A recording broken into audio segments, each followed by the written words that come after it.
তাদের সেবাদাসী হিসেবে শেখ হাসিনা বাংলাদেশকে তাদের করদ রাজ্যে পরিণত করবার পায়তারা চালিয়েছিল। তাদের পক্ষ থেকে শেখ হাসিনাকে আভাস দেওয়া হয়েছিল তোমার ক্ষমতা টিকবে না। এই আভাস পাওয়ার পর শেখ হাসিনা কি করেছে? আওয়ামী লীগের নেতা কর্মীদের কথা চিন্তা করে নাই, যুবলীগের ছাত্রলীগের নেতা কর্মীদের কথা চিন্তা করে নাই। সে চিন্তা করেছে শুধুমাত্র তার পরিবারের কথা। নিজের ছেলে মেয়েকে আগেই দেশের বাইরে সেটেল করেছে, নিজের পরিবারের প্রতিটি সদস্যকে দেশের বাইরে নিরাপদে পাঠিয়ে দিয়েছে। আর অবশিষ্ট যে সময়টুকু সে পেয়েছে, লক্ষ লক্ষ কোটি টাকা আগেই পাচার করবার পর অবশিষ্ট সময়টুকু দিয়ে 14টি লাগেজ তিনি গুছিয়েছেন। আর তার একটি বোন ছিল, সেই বোনকে বগল দাবা করে 14টি লাগেজ দিয়ে 5ই আগস্ট দুপুর বেলায় তিনি হেলিকপ্টার যোগে তার সেই পরম আপনজনদের কোলে গিয়ে আশ্রয় নিয়েছেন। যাওয়ার আগে তিনি যুবলীগকে হাতুড়ি লীগ বানিয়েছেন, ছাত্রলীগকে হেলমেট লীগ বানিয়ে দিয়ে তাদের হাতে পিস্তল, রিভলভার, বন্দুক, রাইফেল তুলে দিয়ে আমার দেশের দামাল ছেলেদের বুকের উপর বুলেট মারার নির্দেশ দিয়েছেন। এভাবে তিনি তার দলকে জনগণের মুখোমুখি দাঁড় করিয়েছেন, তার দলের নেতা কর্মীদেরকে খুন এবং হত্যা করবার নির্দেশ দিয়েছেন।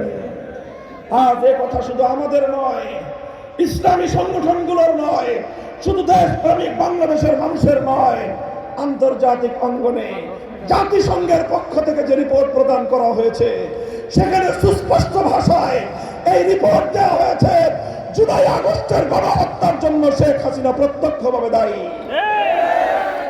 সংগ্রামী সাথী ও বন্ধুগণ, এভাবেই শেখ হাসিনা আওয়ামী লীগকে জনগণের মুখোমুখি দাঁড় করিয়ে দিয়ে শেষ মুহূর্ত পর্যন্ত দলের নেতা কর্মীদেরকে সে কিছুই বুঝতে দেয় নাই, বরং সে দাম্ভিকতার সুরে বলেছে শেখ হাসিনা কখনো পালায় না। আমি জাতির কাছে জিজ্ঞাসা করতে চাই, শেখ হাসিনা পালায় না? পালায় না।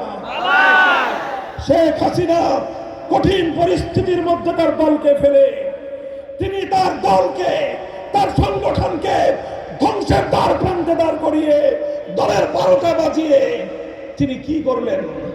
অতীতে আমরা দেখেছি বাংলাদেশে জনগণের আন্দোলনের মুখে অনেককেই ক্ষমতা ছাড়তে হয়েছে। জেনারেল হোসেন মোহাম্মদ এরশাদ ক্ষমতা ছেড়েছেন, দল ছেড়ে নেতা কর্মীদেরকে জনগণ জনরোষের মুখে ফেলে নিজে দেশ ছেড়ে পালান নাই, বরং তিনি কারারুদ্ধ হয়েছেন। বছরের পর বছর তিনি জেল খেটেছেন। 80 পর বয়সে বেগম খালেদা জিয়া জীবন মৃত্যুর সন্ধিক্ষণে দাঁড়িয়ে বছরের পর বছর কারাগারে বন্দিত্ব কাটিয়েছেন, কিন্তু দেশ এবং দলের জনবদ্ধ দলের নেতা কর্মীদেরকে হুমকির মুখে ঠেলে দিয়ে তিনি পালিয়ে যান না। আওয়ামী লীগে যদি কোনো মানুষ বিবেকবান থেকে থাকেন, আপনার কাছে আমার প্রশ্ন হলো, আপনার নেত্রী কাজটা করলো কি? বলেন বলেন, আপনার নেত্রী কি কাজ করেছে? বাংলাদেশের 1000 বছরের ইতিহাসে এমন কলঙ্কজনক অধ্যায় কোন শাসকের নাই। সে আওয়ামী লীগকে ধ্বংস করেছে, যুবলীগকে ধ্বংস করেছে, ছাত্রলীগকে ধ্বংস করেছে, বাংলাদেশকে ধ্বংস করেছে, সব ধ্বংস করে সে তার পরম প্রিয় ভারতের কোলে গিয়ে আশ্রয় গ্রহণ করেছে। সংগ্রামী সাথী ও বন্ধুগণ, আজ এই পর্যায়ে দাঁড়িয়ে আমরা স্পষ্ট ভাষায় বলতে চাই, বাংলাদেশে আবার যারা শেখ হাসিনা এবং তার বাকশালী ফ্যাসিবাদী রাজনীতিকে পুনর্বাসিত করবার চেষ্টা করবে, এদেশের মানুষ তাদেরকে ক্ষমা করবে না।